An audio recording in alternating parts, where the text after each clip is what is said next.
Hai komikers, kali ini aku akan bercerita tentang Juan, anak muda berusia 20 tahun asal Bogor yang mungkin banget bisa menjadi pembunuh berantai jika saja aksi kejamnya tidak terbongkar. Di Jalan Kopral Daman Depok, Jawa Barat, ada beberapa rumah kontrakan milik Pak Sukiswo dan Bu Nunung.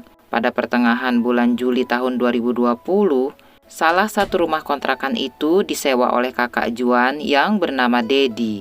Dia berusia 23 tahun.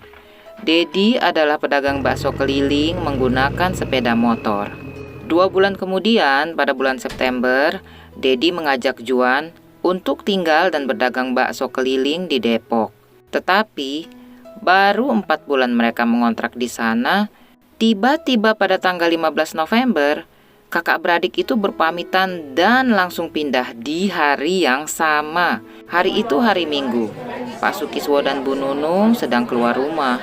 Karena tidak bertemu langsung dengan pemilik kontrakan, Juan hanya berpamitan kepada Bu Nunung melalui WA.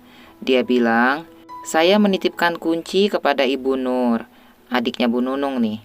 Juan juga mengatakan, "Maaf, keramik lantai saya ganti." Saat meninggalkan kontrakan, Juan sempat tuh bertemu Pak Diki Mubarok.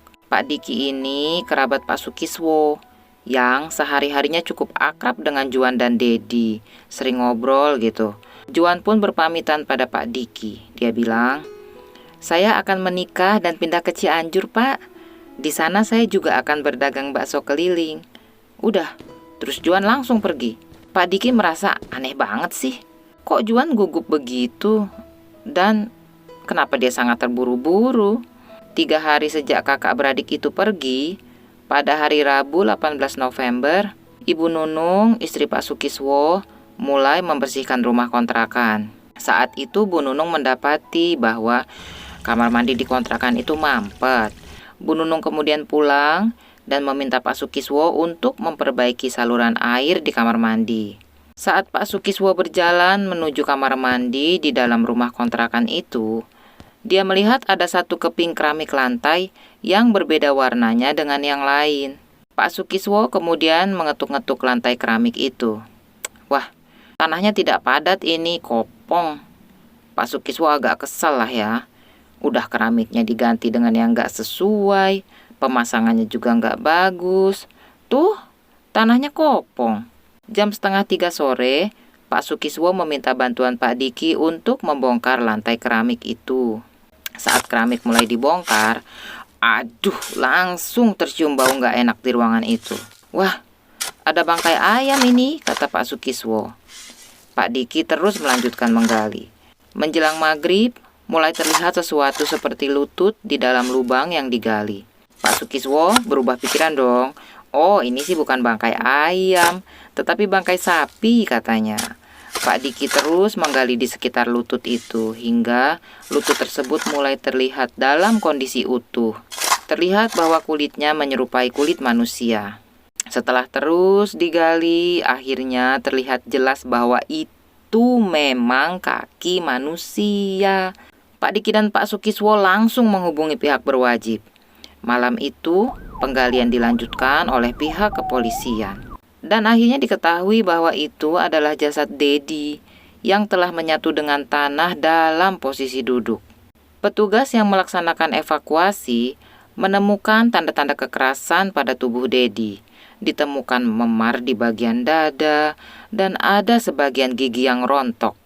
Kematian Dedi dinilai tidak wajar dan mengandung unsur pidana.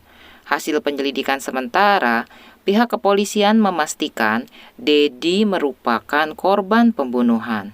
Berdasarkan keterangan saksi dan barang bukti di tempat kejadian, kecurigaan polisi langsung mengarah kepada sang adik, Juan. Malam itu, berita penemuan jasad ini menyebar cepat dan menggegerkan warga Depok, termasuk keluarga Reni, yang rumahnya hanya berjarak beberapa puluh meter dari tempat kejadian. Keluarga Reni ini kenal baik dengan Juan. Juan adalah sahabat karib kakak Reni yang bernama Didin. Masalahnya, sudah 3 bulan nih, Reni kehilangan kontak dengan kakaknya.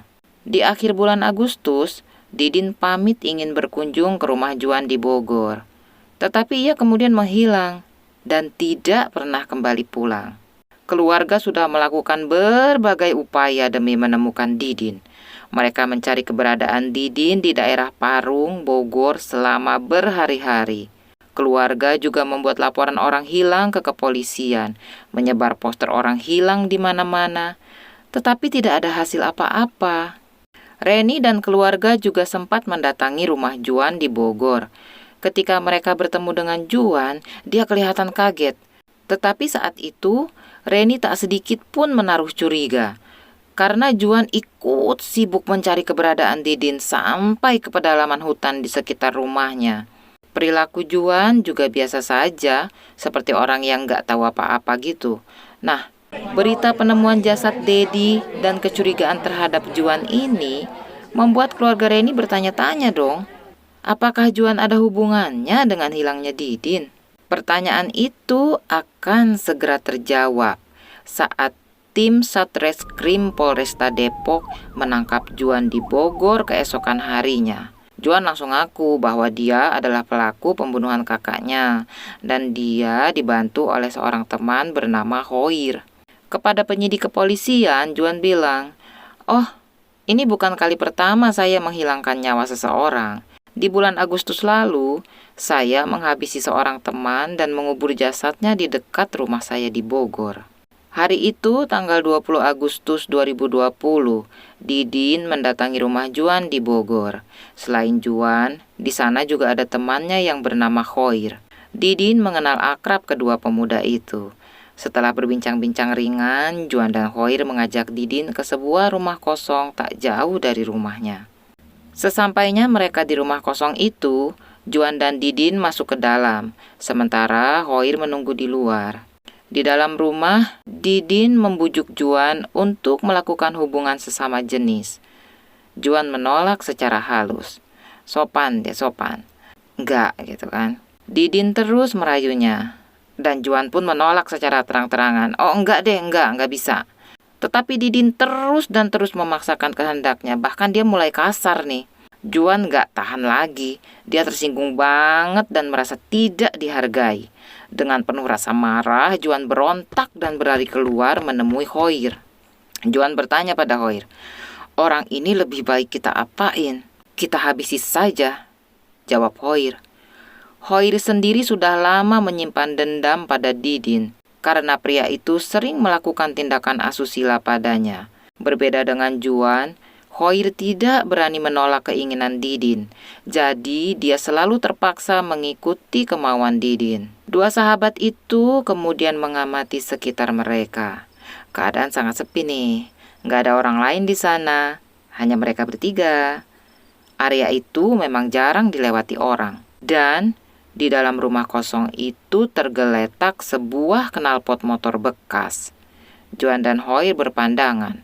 Amarah yang menjalari darah keduanya pun mendidih. Tanpa pikir panjang mereka masuk ke dalam. Juan langsung meraih knalpot motor sementara Hoir menghampiri Didin. Dengan menggunakan knalpot motor, Juan menganiaya Didin di kepala, badan, serta alat vitalnya berkali-kali hingga Didin meregang nyawa. Setelah yakin korbannya sudah tidak bernyawa, mereka menggali tanah di halaman belakang dan menyembunyikan jasad Didin di sana. Sebulan kemudian, tanggal 22 September 2020, Juan mengunggah fotonya bersama Hoir di Facebook dengan tulisan, "Tubuh kami memang kecil, tapi nyali kami besar. Kalian anak sekolahan tawuran bergerombolan. Kami berdua, nyawa orang bisa hilang tanpa ditemukan. Hanya kita dan Tuhan yang tahu." Ternyata Tuhan punya rencana lain untuk mereka, karena akhirnya semua orang tahu. Berdasarkan keterangan yang diberikan oleh Juan, lokasi tempat ia mengubur Didin dibongkar. Dan benar saja, di sana ditemukan tubuh seorang pria. Pihak keluarga korban segera diberitahu tentang penemuan ini. Reni, adik Didin, langsung terduduk lemas mendengar berita kematian kakaknya. Pupuslah sudah harapan keluarga untuk berkumpul kembali dengan Didin di rumah mereka. Reni gak habis pikir. Didin yang usianya lebih tua selama ini diketahui amat dekat dengan Juan. Sudah seperti kakak sendiri. Didin membantu Juan mencari pekerjaan, juga membantunya secara finansial. Apapun yang Juan mau selalu ia turuti, kenang Reni. Jika Didin dihabisi karena Juan merasa tersinggung, berikut ini adalah penyebab Juan membunuh kakaknya. Di awal bulan November 2020, Juan mengungkapkan keinginannya untuk melamar sang kekasih pada Dedi. Tetapi sang kakak menolak karena tidak ingin dilangkahi. Juan terus berusaha membujuk Dedi. Ia bertanya, "Kakak kapan nikah? Kalau mau menikah, kita tanggung sama-sama ya biayanya." Bukannya senang mendapat tawaran dari sang adik, Dedi malah marah-marah. Sejak saat itu, Dedi sering membentak-bentak Juan dan kerap marah tanpa alasan yang jelas. Juan merasa tersinggung dan tidak dihargai. Perasaan ini sama seperti yang ia rasakan 3 bulan yang lalu terhadap Didin. Amarah Juan terus mendidih dari hari ke hari, seiring dengan perilaku Dedi yang sering membentaknya tanpa alasan. Dalam diam, sebuah rencana gelap mulai menguasai pikiran Juan. Selama beberapa hari, Juan memperhatikan kebiasaan kakaknya. Ia juga memperhatikan tetangga di sekitar rumah dan mulai mencari benda yang akan digunakan untuk menghabisi Dedi. Akhirnya, saat yang ditunggu-tunggu tiba. Hari itu hari Minggu, tanggal 8 November 2020. Dedi sedang tertidur lelap, sementara rumah para tetangga sepi. Sempurna. Juan meraih tabung gas 3 kg dan langsung menganiaya kepala, dada, serta punggung kakaknya berkali-kali. Ia juga membekap wajah Dedi dengan bantal agar tidak ada yang bisa mendengar permintaan tolong kakaknya. Hari itu, satu nyawa lagi melayang di tangan Juan. Setelah kakaknya berhenti bergerak, Juan tersentak. Ia baru tersadar bahwa apa yang ia bayangkan selama beberapa hari belakangan ini benar-benar terjadi. Juan ketakutan dan pulang ke Bogor. Tubuh Dedi dibiarkan tergeletak begitu saja. Di Bogor, Juan menemui Hoir dan meminta bantuan untuk menyembunyikan jasad kakaknya. Hoir setuju untuk membantu Juan. Mereka pun kembali ke Depok. Setelah memikirkan di mana mereka bisa menyembunyikan Dedi, pilihan jatuh pada lantai rumah kontrakan. Juan menyetel musik dengan suara sekeras mungkin agar tetangga tidak bisa mendengar kegiatan mereka saat memecahkan ubin dan menggali lubang.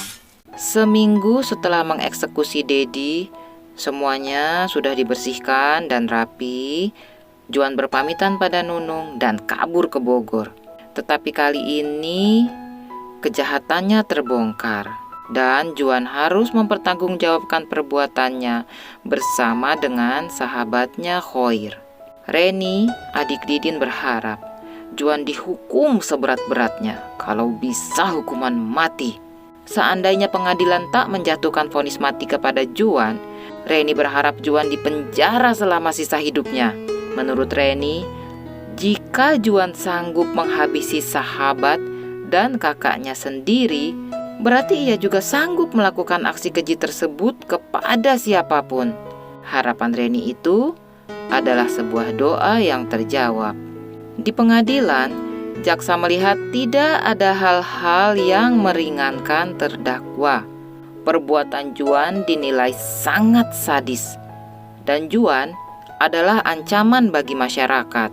Tanggal 21 Juni 2021, Juan dituntut hukuman mati, sementara Hoir dituntut hukuman seumur hidup. So komikers, demikianlah akhir cerita dari kemarahan Juan dan Hoir. Jadi, kalau kalian saat ini sedang marah tentang apapun, jangan langsung mengambil keputusan. Tunggu sampai semuanya reda. Karena biasanya keputusan yang diambil saat marah selalu berakhir dengan penyesalan. Oke, sampai jumpa lagi di kisah komik kriminal berikutnya.